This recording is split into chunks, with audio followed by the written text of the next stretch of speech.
हम स्टूडेंट्स को लगता है कि हम आज़ाद हैं कॉलेजेस एंड यूनिवर्सिटीज़ के अंदर, एंड आपको लगता है कि आपके सपने, आपकी मेहनत, आपका करियर आपके हाथों में है।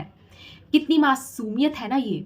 Just a few hours ago जब पूरा देश ना सो रहा था, दिल्ली के किसी गर्म कमरे में बैठे कुछ लोग आपकी किस्मत की लकीरें मिटा रहे थे। आज हम उसी दर्द की बात करेंगे जो आने वाले सालों में हर स्टूडेंट की आंखों में दिखेगा। यूसीजी रेगुलेशन 2026 ये सिर्फ एक सरकारी कागज नहीं है, ये शायद आपकी डिग्निटी का मौतनामा भी हो सकता है। और अगर आपको लगता है कि आप सेफ हैं क्योंकि आपने कुछ गलत नहीं किया, तो आप सबसे बड़े धोखे के अंदर हैं। यूसीजी यानी यूनिवर्सिटी ग्रांट्स कमीशन वो संस्था है जो कभी एजुकेशन का पिलर हुआ करती थी, आज एक सर्विलियंस टूल बन चुकी है। जनवरी 2026 में मोदी सरकार ने एक ऐसी तलवार निकाली जो दिखने में तो इक्वालिटी की लगती है, पर उसका वार सिर्फ एक तरफ है। इन्होंने 2012 के वो सारे रूल्स बदल दिए जो सच और झूठ में फर्क करते थे। अब अगर आप पर कोई झूठा इल्जाम लगाता है तो आपके पास लड़ने के लिए कोई ढाल नहीं है। Zero zilch. इन्होंने इनोसेंट अंटिल प्रूवन गिल्टी के कंसेप्ट को ग्रेवयार्ड भेज दिया है। अब है एक्यूज्ड देयरफॉर डिस्ट्रॉयड। चलो इसको थोड़ा सा हम और डीपली समझते हैं। इन्होंने एक नया शब्द इजाद किया है, इक्विटी स्क्वाड्स। स्क्वाड्स सुनने में ऐसा लगता है जैसे कोई सुपर हीरो टीम है, पर हकीकत में ये मॉरल पुलिसिंग का एक नया सरकारी रूप है। ये स्क्वाड्स आपके हॉस्टल्स में आएंगे, आपकी कैंटीन्स में घूमेंगे, आपके क्लासरूम्स की दीवारों के पीछे खड़े होकर आपकी बातें सुनेंगे। इनका काम है डिस्क्रिमिनेशन रोकना। लेकिन डिस्क्रिमिनेशन की डेफिनेशन क्या है? इनके लिए डिस्क्रिमिनेशन वो है जो इनकी आइडियोलॉजी को सूट ना करे। आप एक दोस्त से मजाक कर रहे हैं, उसे डिस्क्रिमिनेशन कहा जा सकता है। आप किसी डिबेट में किसी सरकारी पॉलिसी को क्रिटिसाइज कर रहे हैं, उसे हरासमेंट बताया जा सकता है। ये वही मॉडल है जो अब आपके क्लासरूम तक पहुंच गया है। सर्विलियंस का एक ऐसा जाल जहां हर स्टूडेंट एक दूसरे का दुश्मन बन जाए। जब आप एक दूसरे से डरेंगे तभी तो ऊपर बैठे शख्स से सवाल नहीं पूछ पाएंगे। Divide and rule. और अब जो मैं बताने वाली हूँ शायद आपको थोड़ा सा झटका दे दे। 2012 तक एक रूल था कि अगर कोई किसी स्टूडेंट पर झूठा कास्ट बेस्ड या जेंडर बेस्ड इल्ज़ाम लगाता है तो इल्ज़ाम लगाने वाले पर एक्शन होगा। क्यों? ताकि लॉ का मिसयूज ना हो। लेकिन 2026 के इस नए फरमान में काफ़ी तुगलकी स्टाइल है। इसे डिलीट कर दिया गया। क्यों? क्या सरकार ये चाहती है कि झूठे केसेस की बाढ़ आ जाए? क्या वो चाहती है कि जनरल कैटेगरी के स्टूडेंट्स को हमेशा डर की छाया में ही रखा जाए?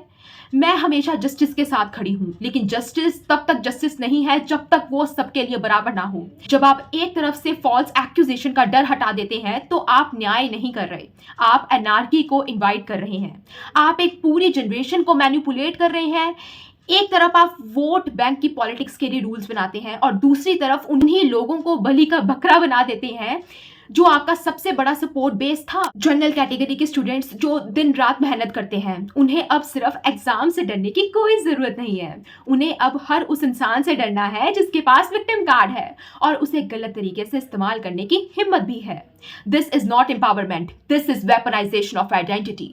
कॉलेज एडमिनिस्ट्रेशन का क्या? यूसीजी ने साफ कह दिया है अगर किसी कंप्लेंट पर तुरंत एक्शन नहीं हुआ तो कॉलेज की फंडिंग रोक दी जाएगी, उनकी एफिलिएशन रद्द कर दी जाएगी।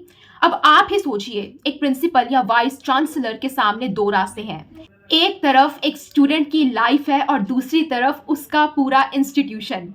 वो किसे चुनेंगे? बिना किसी इन्वेस्टिगेशन के, बिना किसी न्यूट्रल कमिटी के वो आपको सस्पेंड कर देंगे। क्यों? क्योंकि उन्हें अपनी कुर्सी बचानी है। और क्या सरकार ये चाहती है कि इंस्टीट्यूशंस रिबेल्स पैदा ना करें, ज़ॉम्बीज पैदा करें? और ऐसे ज़ॉम्बीज जो डर के मारे सिर झुकाकर चलें। अगर आप आवाज उठाएंगे तो आप पर डिस्क्रिमिनेटर का थप्पा लगाकर आपका करियर शुरू होने पहले से ही आपका करियर खत्म हो जाएगा। आप सोच रहे होंगे इतना सब अचानक क्यों हुआ? 2026 इलेक्शंस का साल है और कुछ राज्य ऐसे हैं जहां अभी तक बीजेपी नहीं है, बीजेपी का दाल नहीं गली है। क्या वहां घुसने के लिए एक आइडेंटिटी वार चाहिए? ये चाहते हैं कि कैंपसेस में दंगे हो, पॉलराइजेशन हो। ये यूसीजी बिल सिर्फ एजुकेशन के लिए नहीं, ये एक पॉलिटिकल मास्टर स्ट्रोक है। जब स्टूडेंट्स आपस में लड़ेंगे तब कोई बेरोजगारी की बात नहीं करेगा। जब लोग अपनी इनोसेंस प्रूफ करने कोर्ट के चक्कर काटते रहेंगे तब कोई जीडीपी और इन्फ्लेशन पर सवाल नहीं उठाएगा।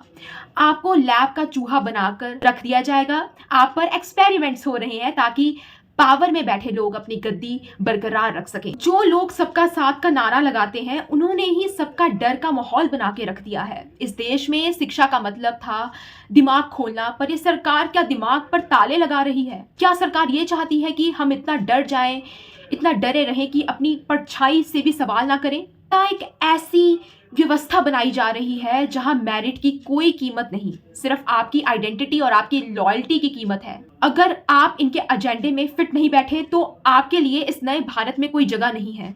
तो अब सवाल ये है कि आप क्या करेंगे?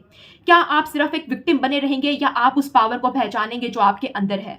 सरकार चाहती है कि आप डरें, क्योंकि डरता वही है जिसे अपनी ताकत का एहसास नहीं होता। उन्हें लगता है कि आप छोटे बच्चे हैं, स्कूल गोइंग, यूनिवर्सिटी गोइंग, आपको पॉलिटिक्स समझ नहीं आती।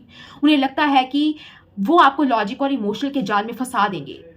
लेकिन उन्हें ये नहीं पता, जब एक स्टूडेंट सच्चाई देख लेता है तो वो उसे भुला नहीं सकता।